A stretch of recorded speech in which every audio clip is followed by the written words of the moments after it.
Ce 30e soir de croisade de prière et de jeûne, les frères accueillent les différentes délégations venues renforcer la prière à la base en provenance d'Union Ekele, de la KDI, de Cotin, de Douala, de la PSU Yaoundé et de la Nation spirituelle de Garoua.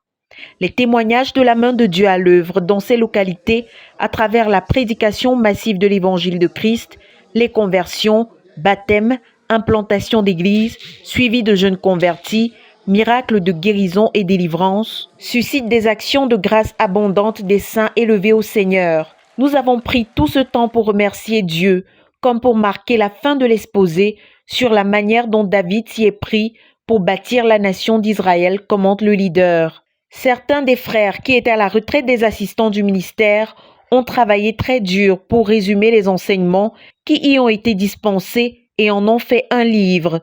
Dans ce que nous avons partagé à la rame, nous n'étions pas rentrés dans les détails, mais nous avons ressorti le génie de David sur la manière dont il s'y est pris pour bâtir la nation spirituelle. Et nous avons couvert 7 grands domaines parmi lesquels la vaillance du champ de bataille et la vaillance du sanctuaire dont nous avons parlé au cours de cette croisade. Mais il y a aussi la vaillance du leadership qui part du principe qu'une nation est aussi forte que l'est son dirigeant, explique l'orateur. Dans l'historique de grands pays tels que les États-Unis d'Amérique, ont été considérés comme présidents forts, non ceux qui ont géré le train-train quotidien, mais ceux qui ont géré de grandes crises, qui ont innové ou porté la nation à un nouveau seuil de développement. Et sur 46 présidents, il n'y en a pas eu 10 sur la liste des présidents forts. Et en retraçant l'historique de leurs dons à l'Église et aux œuvres humanitaires à partir de leurs richesses personnelles, on a réalisé que leurs dons étaient proportionnels à la qualité de leur leadership, fait-il remarquer. Tout dirigeant doit être possédé par un grand enthousiasme, des émotions fortes et des actes remarquables. Si ta vie n'a pas de faits marquants, alors tu es une plaine. Tout ce que tu le fais juste un peu. En fin de compte, tu as une vie plate, sans relief. David, quant à lui, avait bâti la vaillance du leadership. Celui qui doit offrir un leadership fort à son peuple doit combler ses lacunes en ayant une équipe.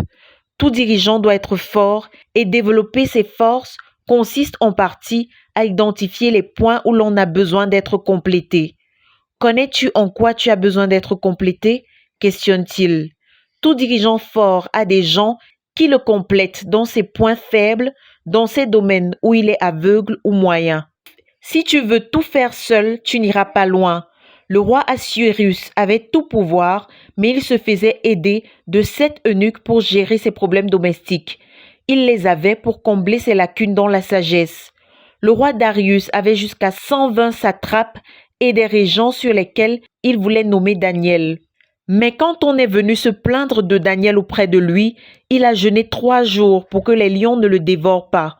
Pour certains dirigeants, il suffit d'un petit commérage à leurs oreilles au sujet d'un couvrier pour qu'ils balaient des années de relations. On n'a pas les gens parce qu'on ne veut pas les gens et on ne veut pas les gens parce qu'on n'a rien en jeu, déplore-t-il. Y a-t-il des dirigeants dans notre communauté qui ont des couvriers dont leur leadership dépend? Cependant, il ne faut pas une personne qui va utiliser ses compétences pour écarter le dirigeant. Quelqu'un qui ne peut pas compléter un autre sans attirer l'attention sur lui-même est un cancer, parce qu'il ne cherche pas à se rendre utile au peuple de Dieu en lui donnant un seul dirigeant. C'est un parasite qui se sert des autres pour se faire un nom. Les gens aiment être promus par les autres parce qu'ils estiment qu'ils le méritent. C'est de l'arrogance.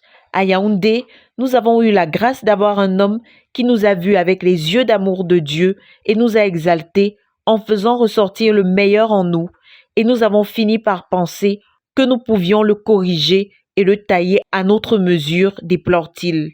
David avait des aides, des intendants royaux. David avait 12 projets qui ne se ressentent même pas dans son leadership parce qu'ils étaient si bien gérés. Comment David, un berger, est-il devenu un empereur, un homme d'État, un ingénieur, un grand financier et un bâtisseur d'une nation spirituelle?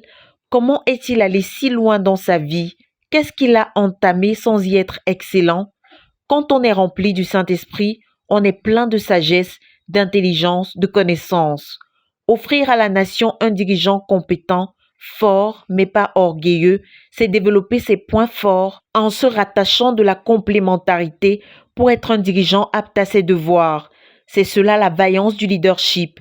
Le pays se ramène essentiellement à la qualité de son dirigeant. Et dans ce cas, même le poids et l'aspect physique du dirigeant comptent, dévoile-t-il. Dans notre communauté, Dieu nous a donné des princes de par leur éducation et leur stature, mais l'orgueil y est entré. L'orgueil te rend mécontent de l'élévation pour te donner comme héritage l'abaissement permanent. Tout comme Lucifer qui, non content d'avoir la deuxième place auprès de Dieu, a fini par n'avoir aucune place.